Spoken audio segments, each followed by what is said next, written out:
ये है वाराणसी का काशी लाभ मुक्ति भवन, जहां लोग अपने अंतिम समय बिताने आते हैं, क्योंकि कहते हैं कि बनारस में मृत्यु पाना जैसे सीधा मोक्ष को पाना होता है। There is no rebirth. चलिए अंदर जाके जानते हैं कि इनका पूरा प्रोसेस कैसे चलता है।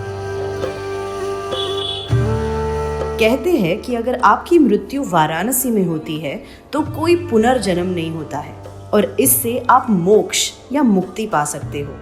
हम आ चुके हैं वाराणसी की एक ऐसी जगह पर जहां लोग अपने जीवन के अंतिम पल को बिताने के लिए रहने आते हैं ताकि वो मुक्ति पाकर स्वर्ग पहुंच सके।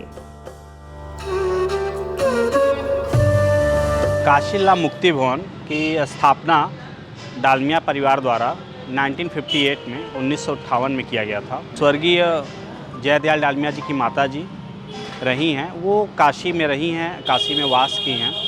उस वास के दौरान, काशी वास के दौरान उनकी इच्छा हुई कि यदि कोई ऐसा व्यक्ति जिसका काशी में निवास स्थल न हो, वो बाहर का हो और वो चाहता कि उसे काशी में मोक्ष की प्राप्ति हो, तो वो ऐसे आना चाहे तो लोग कहाँ आएंगे, क्योंकि कोई कितना भी अमीर हो, सक्षम हो, कोई होटल वाला उन्हें कमरा तो नहीं देगा मोक्ष के लिए।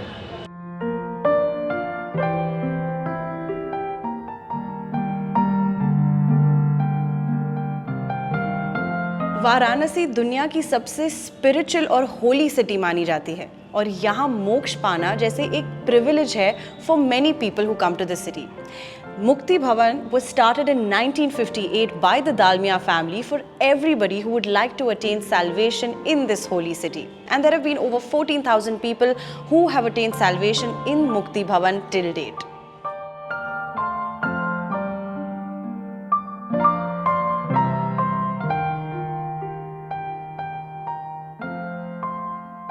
काशी लाभ मुक्ति भवन में केवल 10 रूम्स है और कोविड की वजह से ये अभी ऑपरेशनल नहीं है, but they are expected to start running very soon at the start of January 2022।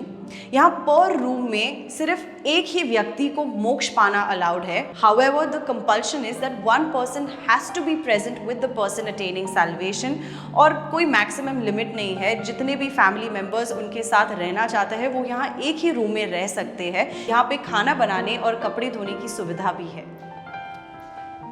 हमारे यहाँ काशी लाभ मुक्ति भवन में स्थिति ये है कि यहाँ एकदम अंतिम समय में लोग आते हैं, या तो जब डॉक्टर जवाब दे दें कि इनका दवा वगैरह के माध्यम से इलाज संभव नहीं है, आप ले जाइए सेवा करिए, या वो स्वयं अपना नित्य कर्म ना कर पा रहे हो, खाना पीना छूट गया हो, लग रहा हो कि अब कुछ समय के ही मेहमान हैं, तो उस परिस्थिति में ही उनके परिवार के लोग उन मोक्षार्थियों को लेकर के आते हैं।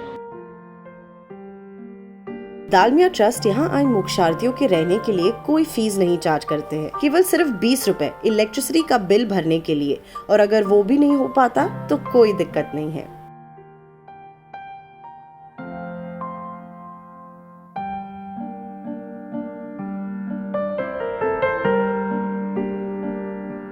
जो हमारे यहाँ काशी लाभ मुक्ति भवन की परंपरा है उसमें किसी भी धर्म के लोग आ सकते हैं, सिर्फ हिंदू ही नहीं, यहाँ सिख भी आ सकते हैं, ईसाई भी आ सकते हैं, मुस्लिम भी आ सकते हैं।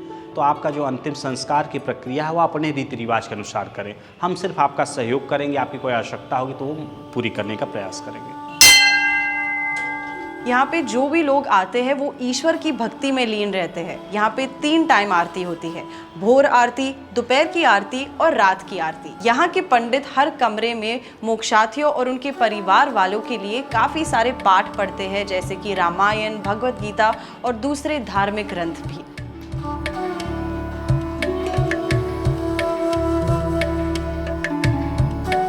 तो जो भी लोग यहाँ आते हैं उन्हें 15 दिन का टाइम पीरियड दिया जाता है मोक्ष पाने के लिए। यहाँ के केयर टेकर्स उन लोगों की हेल्थ को मॉनिटर करते हैं और अगर उन्हें लगता है कि किसी भी व्यक्ति को कुछ और दिन चाहिए तो वो भी संभव है, और अगर उनकी मृत्यु नहीं होती है तो उन्हें घर वापस लौटने की विनती की जाती है।